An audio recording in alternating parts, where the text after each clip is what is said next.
Bonsoir les élèves, me voilà de nouveau. Donc on va continuer cette leçon, travail et énergie potentielle de pesanteur, énergie mécanique. Alors, ce qu'on a vu le plus important au cours de la leçon précédente est que le travail du poids égale à l'opposé de la variation de l'énergie potentielle de pesanteur. Okay. Donc continuons, deuxième paragraphe, énergie mécanique. Alors l'énergie mécanique, c'est quoi? C'est l'énergie que possède un solide dans un repère donné, à savoir l'énergie cinétique et l'énergie potentielle. Donc l'énergie mécanique, c'est quoi? C'est la somme de l'énergie cinétique et de l'énergie potentielle. Okay. Donc premièrement, définition. Alors dans un repère ROIJK, l'énergie mécanique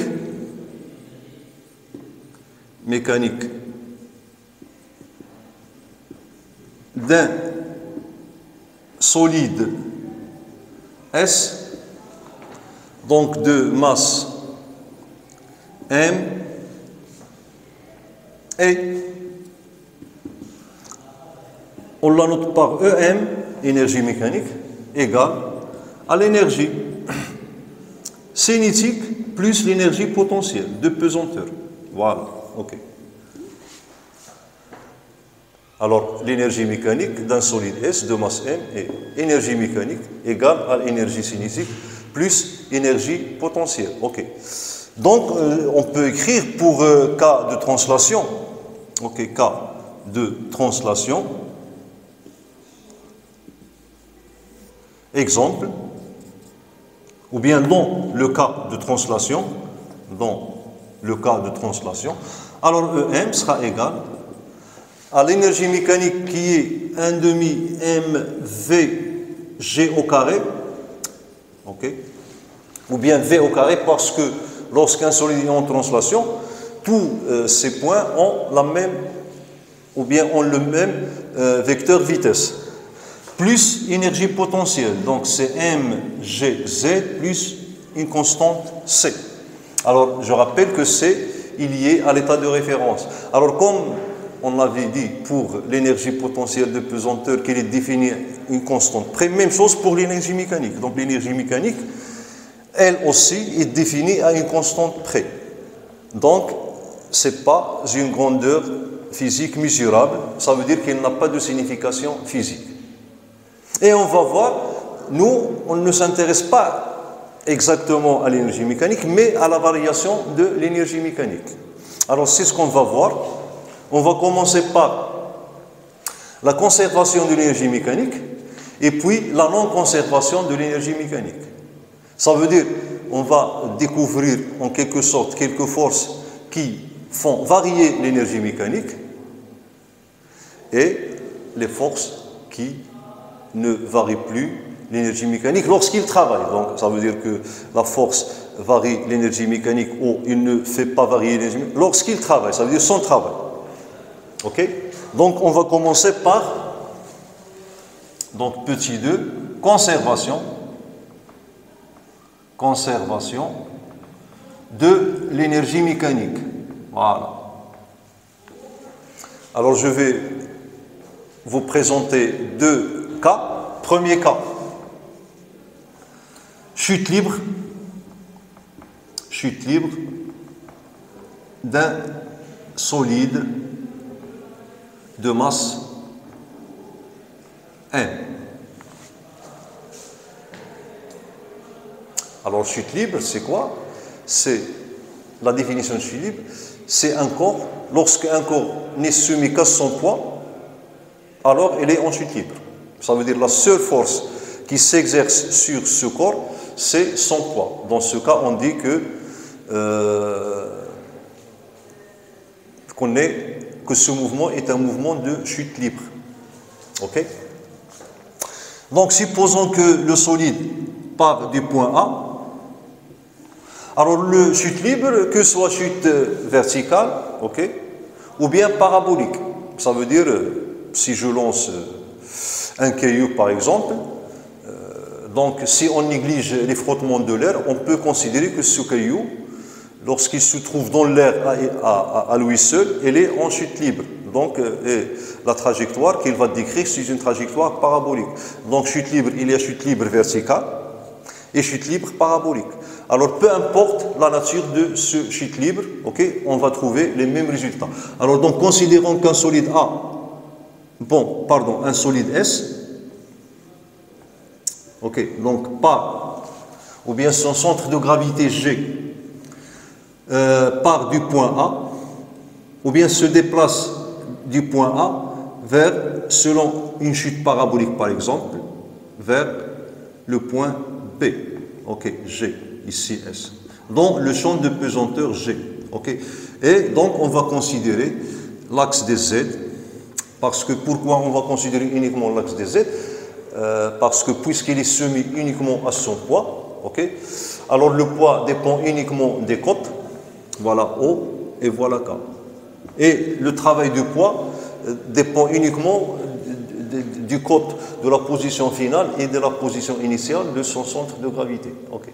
Alors là, on va nous intéresser à déterminer la variation de l'énergie mécanique. Ça veut dire, au cours du mouvement, est-ce que l'énergie mécanique varie ou ne varie plus?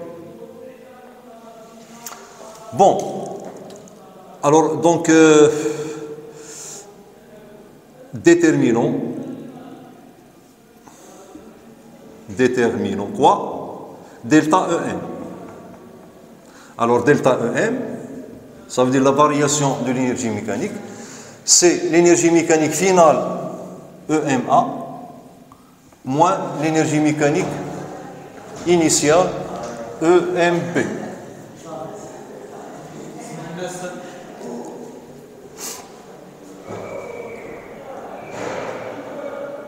Pardon, l'énergie mécanique finale c'est EMB moins l'énergie mécanique finale EMA.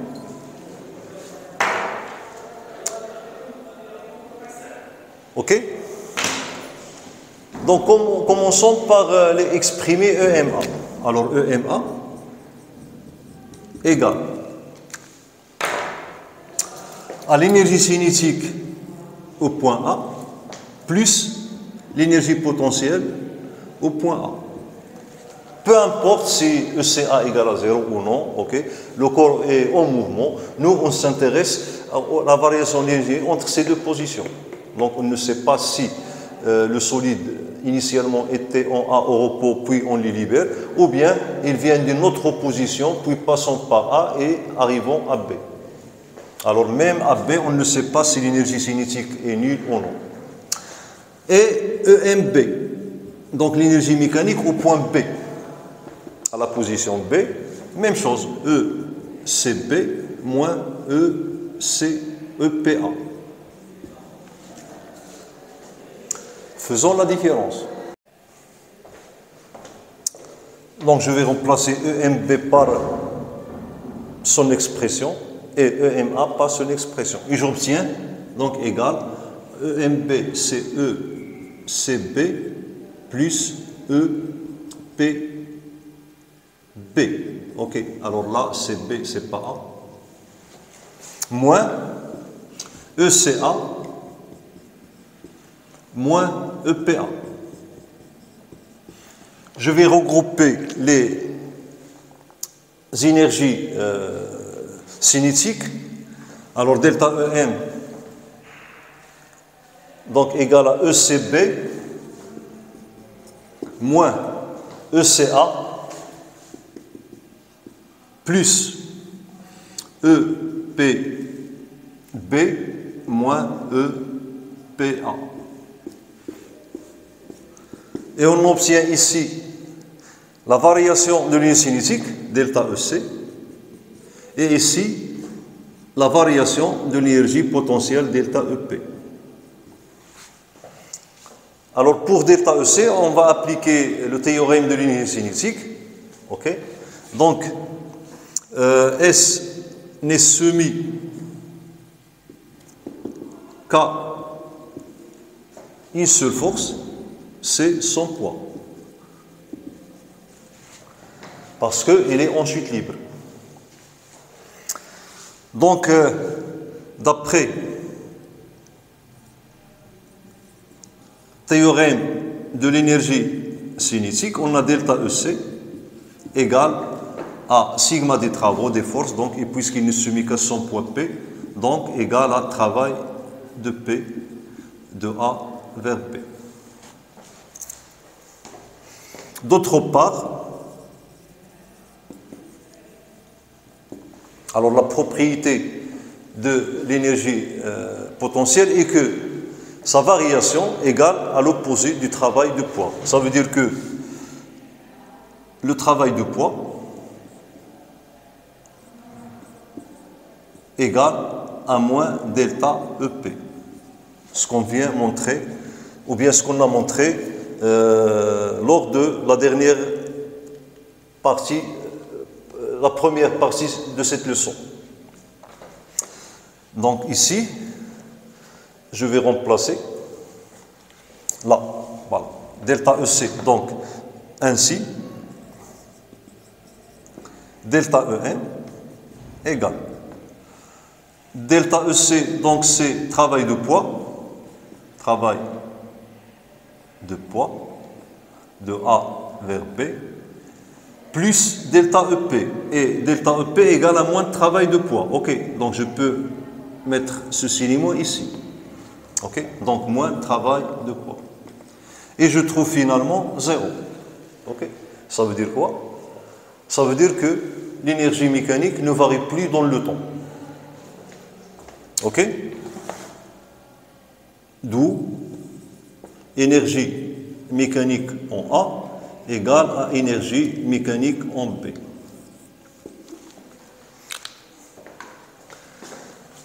Alors là,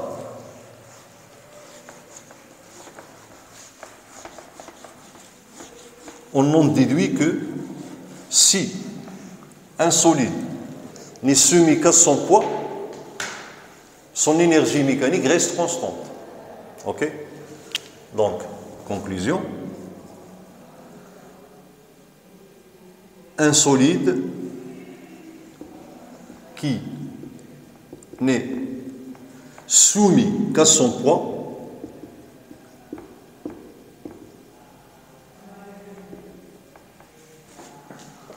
son énergie mécanique se conserve. Ça veut dire quoi? Ça veut dire que le travail du poids ne fait varier plus l'énergie mécanique. Il n'a aucune influence ou bien aucune influence sur l'énergie mécanique. Dans ce cas, on dit que le poids P est une force conservatrice. Force conservatrice. Donc, qu'est-ce que ça veut dire, force conservatrice? C'est la force qui, lorsqu'il travaille, ne fait varier plus l'énergie mécanique. C'est la force conservatrice. Et le système qui n'est soumis qu'aux forces conservatrices est appelé conservateur. Et S est système conservateur.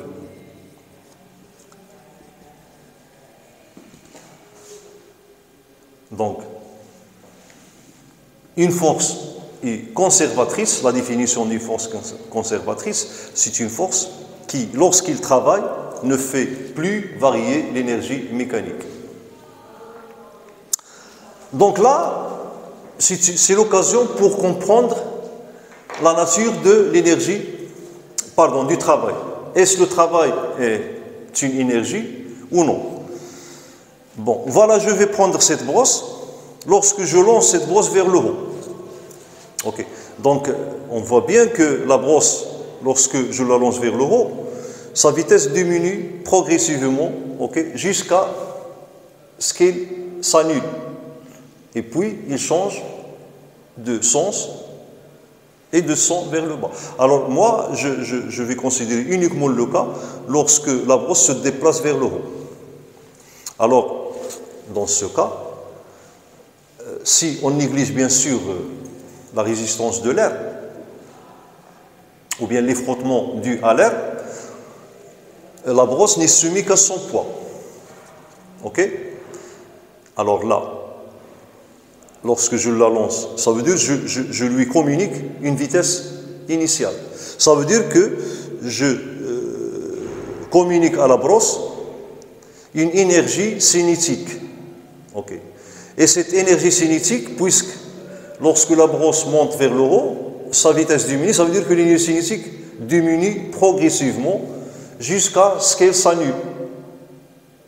Donc entre l'instant où j'ai lancé la brosse et l'instant où l'énergie cinétique est nulle. Donc, le poids travaille, bien sûr. Okay, le poids travaille. Alors, donc, lorsque le poids travaille, elle transforme l'énergie cinétique en énergie potentielle. Okay, parce que lorsque la brosse monte vers le haut, son énergie potentielle augmente. Okay, son énergie potentielle augmente. Donc, la variation, à chaque instant, la variation de l'énergie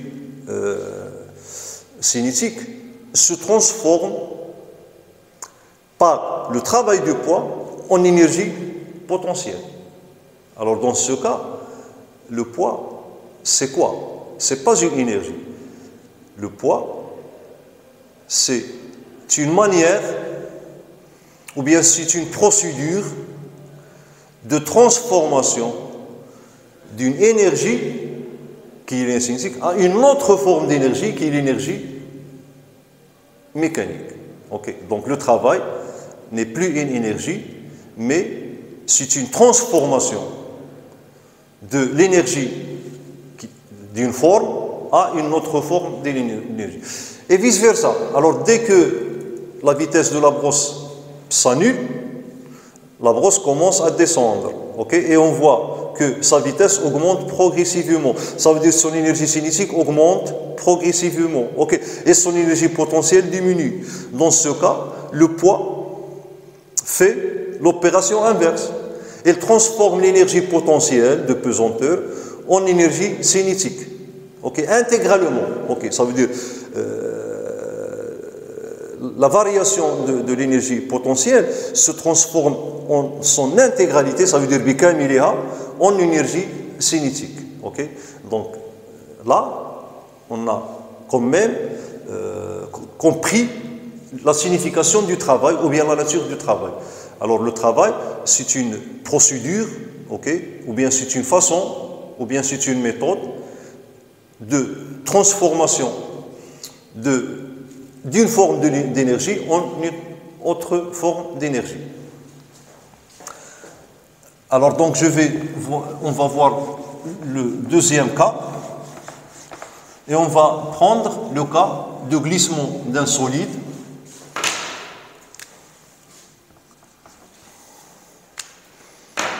Alors, glissement. Pardon. C'est pas moi, oui, le marqueur. Glissement. Voilà. D'un solide sur un plan incliné. Sans frottement. Sans frottement.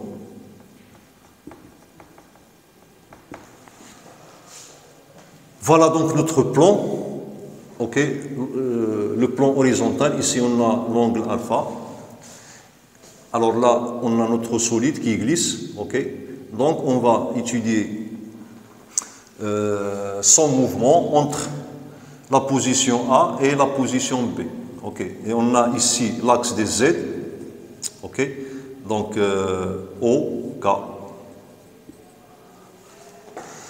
Donc, l'inventaire des forces, quelles sont les forces auxquelles est soumis notre solide? Alors, il y a deux forces. Il y a son poids P et la réaction du plan. Et puisqu'il n'y a pas de frottement, alors la direction ou bien la ligne d'action de la réaction du plomb est perpendiculaire au plomb. Voilà. 1.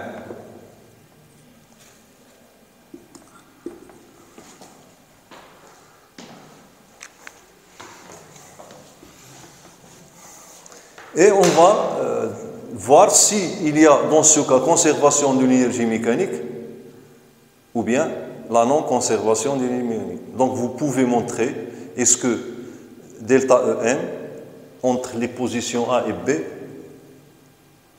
égale à 0 ou bien différente de 0. On va suivre ou bien faire la même méthode qu'on a fait en petit paragraphe. Alors là, c'est B, c'est pas 2. Okay. Donc, on va exprimer EMA qui est égal à EP, ou bien je commence par ECA plus EPA. Et l'énergie mécanique au point B égale à ECB plus ECA. Ok, et donc la variation d'énergie mécanique, delta EM, qui est égale à EMB, ça veut dire ECB plus ECA, pardon, ici P. EPB, ici PB. Ok, donc EPB moins EMA, c'est ECA moins EPA.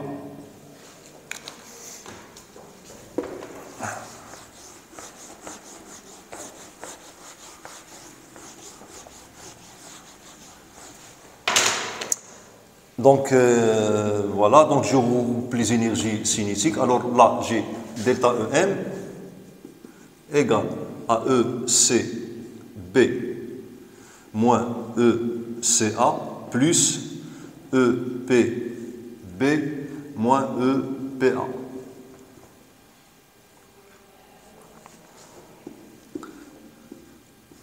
Donc ici, j'ai quoi? J'ai delta EC plus ici, j'ai delta EP. OK? Alors donc, S est semi. Donc toujours, je dois faire l'inventaire de force pour appliquer le théorème de l'énergie cinétique. Il se met à P, donc son poids, et R, réaction du plomb.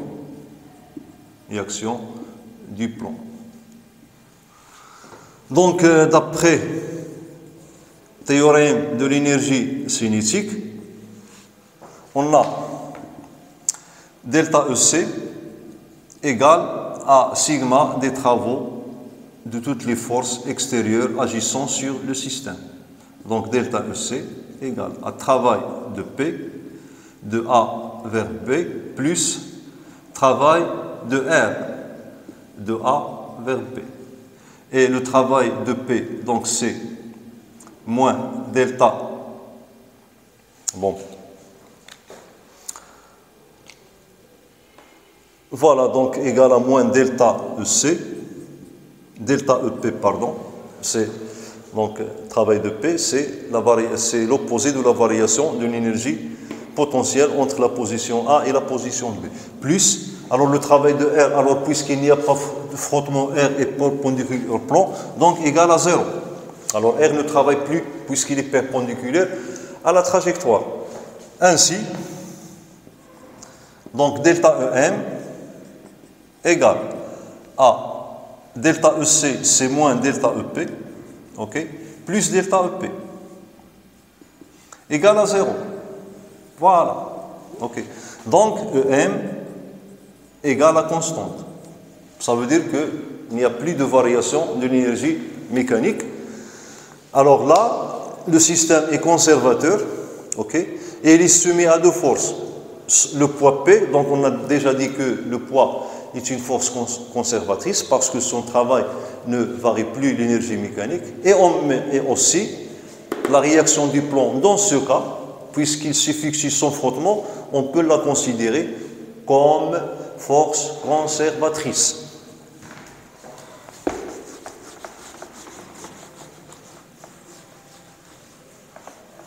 Alors, comme conclusion,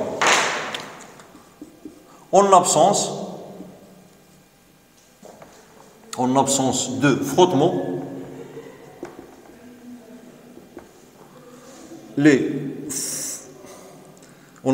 frottement, la réaction du plomb est une force conservatrice.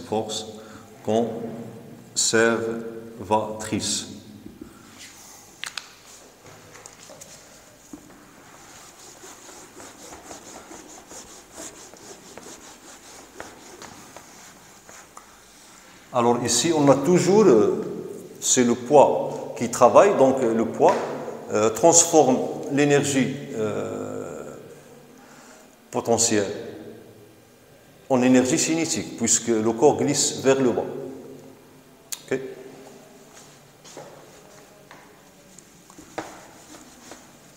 Donc, je rappelle qu'on a répondu à la question que j'avais posée dès qu'on a étudié le travail, et c'est quoi la nature du travail? Et on a vu que le travail, c'est une transformation de l'énergie d'une forme à une autre forme. Okay? Et donc, on a vu que dans les deux cas qu'on vient, ou bien les deux exemples qu'on vient de traiter, le poids, donc, ou bien son travail transforme soit l'énergie cinétique en énergie potentielle, ou bien l'énergie potentielle en énergie cinétique. On va voir maintenant que le poids transforme l'énergie cinétique ou l'énergie potentielle en une autre forme d'énergie, okay? Et c'est petit 3. La non-conservation de l'énergie mécanique, la non-conservation de l'énergie mécanique.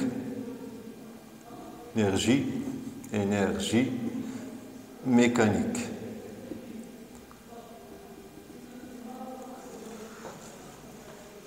Alors l'exemple qu'on va traiter, c'est toujours le glissement du solide sur un plan incliné, mais cette fois-ci avec frottement. Donc, exemple, glissement d'un solide sur un plan rugueux. Rugueux, ça veut dire khashin, où il y a frottement. Donc, sur un plan avec frottement.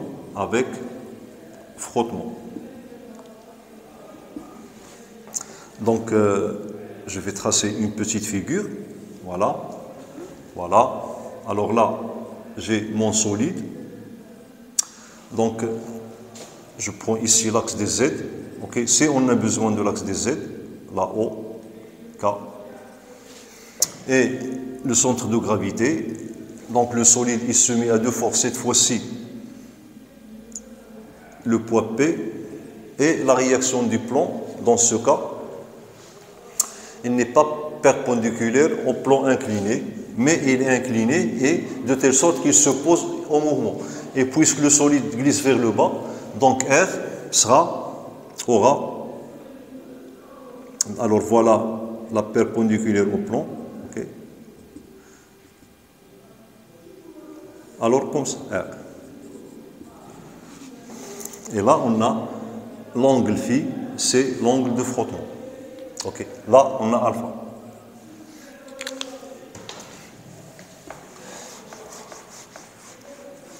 Ensuite, toujours la même méthode. Donc, j'exprime l'énergie mécanique au point B sera égal. Alors, voilà par exemple ici le point B et là le point A.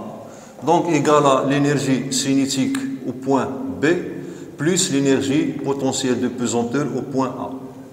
Et l'énergie mécanique au point A sera égale à l'énergie cinétique au point A plus l'énergie potentielle au point B, au point A. Alors, pardonnez-moi, ici B, donc je dois mettre ici B. Et là A, je dois mettre ici A. Alors, delta EC égale. Ou bien, plutôt, delta EN. Delta EN.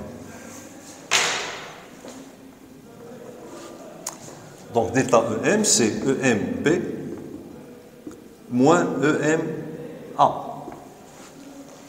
Alors, EMB, c'est ECB, ok, plus EPB, moins ECA, moins EPA. Voilà. Donc, je vais regrouper les énergies cinétiques.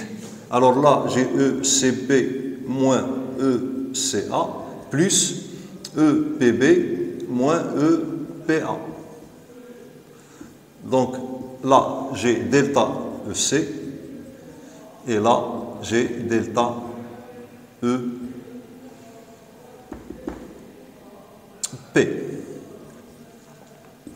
Bon, donc on doit appliquer le théorème de linéarité cinétique. On va trouver que delta EC, donc c'est la somme des travaux des forces extérieures, à savoir la force R et la force P. Ok, donc alors comment ça? Ok, donc j'ai mis ici deux directions, ok, qui sont parallèles. En fait,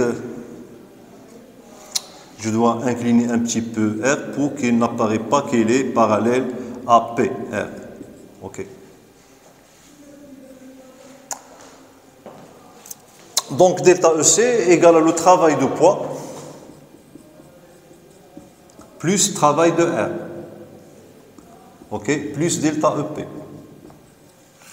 Et le travail de R, donc on peut décomposer la force R en deux composantes. La composante normale, voilà, Rn, et la composante tangentielle, RT. Et on a dit que RT, c'est la force de frottement effective, petit f. Ok, ça veut dire que le travail de R égale à travail de F plus travail de Rn, de A vers B, A vers B. Et puisque Rn est perpendiculaire à la trajectoire, donc c'est 0. Alors elle reste égale à travail de F. Donc, voilà. Et le travail de P, le poids, donc ici je dois mettre A vers B, ok, et là A vers B. Le travail de poids, donc la propriété du poids, c'est que lorsqu'il travaille, son travail, c'est l'opposé de la variation de l'énergie potentielle. Ça veut dire que le travail de poids, il fait varier l'énergie potentielle. Donc,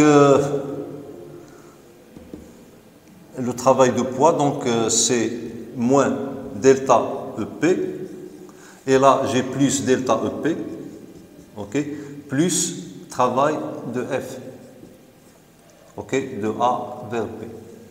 Alors là, c'est 0. Donc finalement, delta EM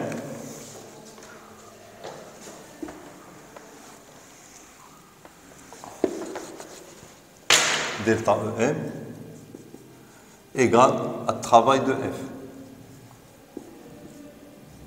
Et si on veut calculer le travail de F, ok, donc égal à, alors je peux la calculer ici, travail de F, de A vers B, égale. Donc, F, produit scalaire AB. Et ici,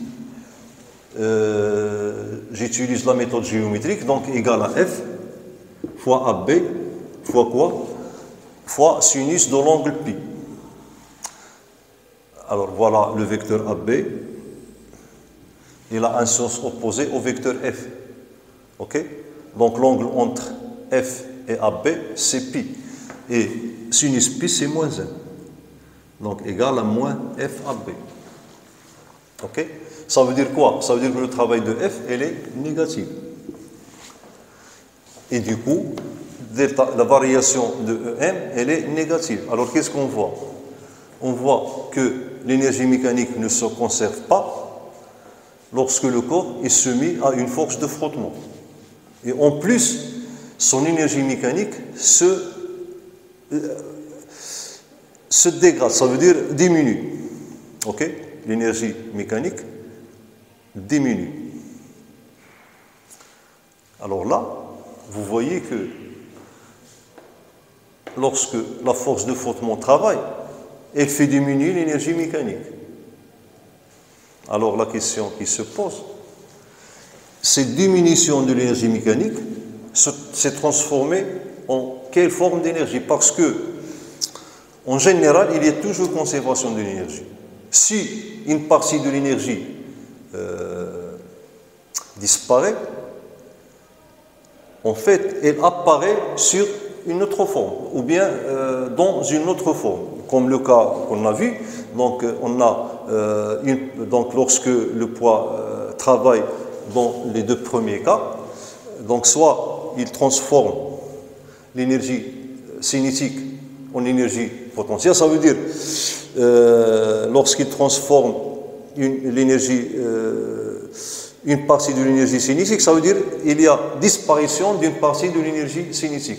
Mais cette énergie cinétique qui a disparu, elle réapparaît dans l'énergie potentielle.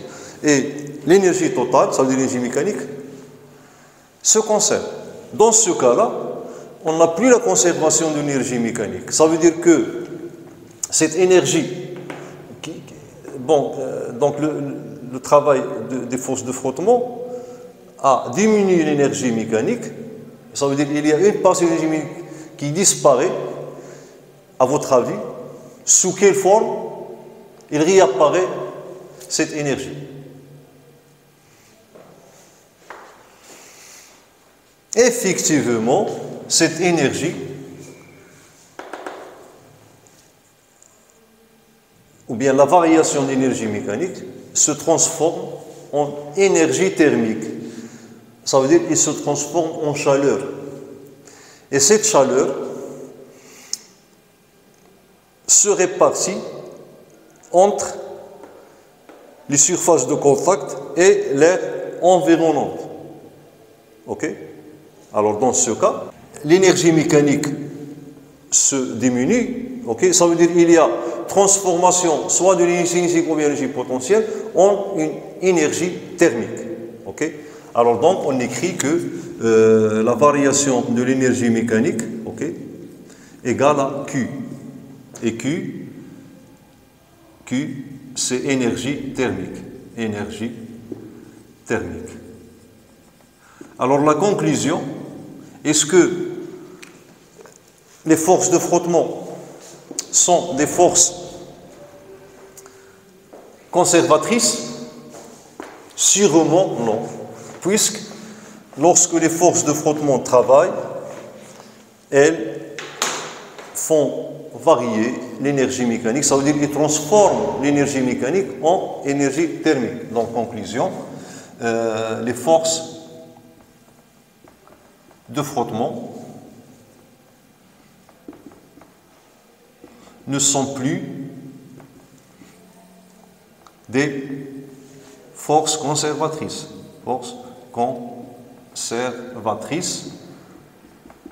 Alors, puisque leur travail transforme l'énergie mécanique en énergie cinétique.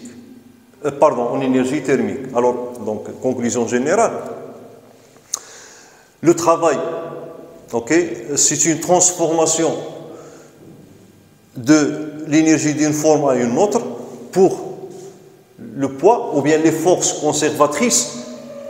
Ils ne transforment pas l'énergie mécanique, mais ils transforment soit l'énergie cinétique en énergie potentielle ou bien l'énergie potentielle en énergie mécanique, en énergie potentielle. Tandis que les forces de frottement, puisqu'ils sont des forces conservatrices, elles transforment l'énergie mécanique en une autre forme d'énergie qui est l'énergie thermique. Je m'arrête là. Merci pour votre attention et à la prochaine vidéo.